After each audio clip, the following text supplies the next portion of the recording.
Standing his first season for the 2021-22 season, Stallions Australasia offer up 6-pack. Peter O'Rourke joins me. Peter, firstly, what attracted Stallions Australasia to 6-pack? Oh, well, really his racing record. I was up there when he raced as a 2-year-old, and he raced, had 8 starts, I think, for 4 wins.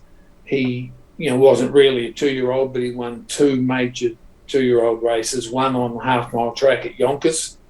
So I like the fact they can win in good time around the half-mile tracks, so it's gate there. And then, of course, the next year he came out and was a superstar 3-year-old. So lucky to have seen him, and also lucky to have kept an eye on him. We couldn't get him when we first made inquiries, but if you just keep knocking on the door, sometimes it opens, and we just got lucky this year. Obviously we've got to pay for it, and which is what we do. We pay up front, but we're really happy to have him. But I guess his race record was the main attraction. How would you best describe him in this changing world? How would you best describe him in appearance? Because a lot of people aren't going to get to see him. Well, he's a trotting horse. He looks like a trotter. You take Tactical Landing, another one of ours. He's an elegant, beautiful stallion. But I've been around long enough to know that the actual looks don't necessarily make the stallion. We all know that.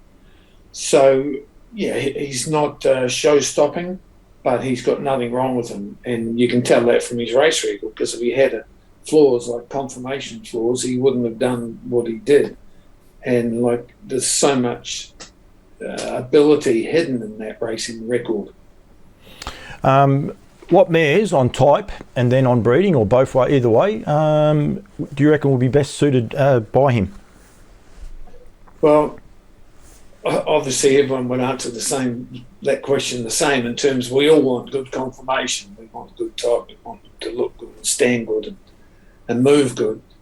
But really it's to me, it's the bloodlines.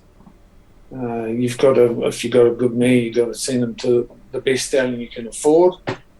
And, I think this horse fits that category very, very well. He's got no flaws. He had excellent racing manners.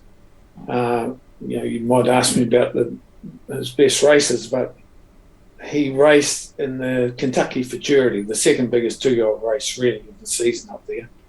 And he ran in the first heat in race 10 and went 150 and 2/5. And then 3 races later, he came out, we're talking a 3-year-old, a baby 3-year-old, in race 13, and set a world record 149 and 1/5. Now, those 2 races taken together, it's just unbelievable that we can have trotters do that. To get any that can go 50 and 2, well, you'll see them in Australia. There's maybe 1 or 2 available, but as a 3-year-old, I mean. But to do a horse do that in the space of 77 minutes with 2 races, that's just you just got to keep thinking about it and just imagining it. It's unbelievable. So my next question: how do you describe the horse's racing style? You've sort of half answered it just then, but I'll be interested in his racing style and his racing pattern. Well, he's described by his trainer, Aki Svanstedt, as being very relaxed, sort of horse that will switch off. But he said that about his Kentucky Futurity heat when he went 50 and 2. So he didn't switch off too much to go the 49 and 1/5. But he does say he relaxes. Sort of horse that he often raced on or near the front, because if he ran out of the gate, he didn't fire up. A lot of horses, they take them forward 2 or 3 times and they go forward for the rest of their lives. But this horse was able to go back or go forward. I think that's important, because here they've got to learn how to race from a stand as well. And he's just got that temperament that I think will really suit our racing down here. He seems like he does fit in the middle there. His best win, what would you describe as his best win? Well, it'd have to be the same 2 races. He had plenty of fantastic wins. I mean, you will have seen He set 3 world records at 3 and 4 years of age. He won the 4-year-old and older horse of the year as a 4-year-old. Now, most 4-year-olds get lost in America, Australia, and New Zealand when they take on open company. There's only a few that can really match it with them at 4, and he did and was voted horse of the year. So, I think we're very lucky. It's not the individual race, it's the fact that he just kept doing it. How often he won, how often he didn't get a check. I think about twice in his life he didn't get a check.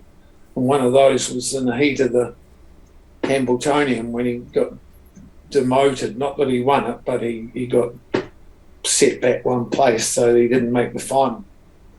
But apart from that, I think it's his package of wins. Like, you look at those stats, 35 starts and 19 wins for a trotter, and most of the rest were placings. For the 2021-22 season, as Frozen Seaman, 6-pack will be standing for the fee of? 7,700 including GST. So to breed to the world's fastest trotter, 3-year-old, I think it's we're really lucky. He stood up there at 12,000 US, and we've got him at 7 Australian and New Zealand dollars. So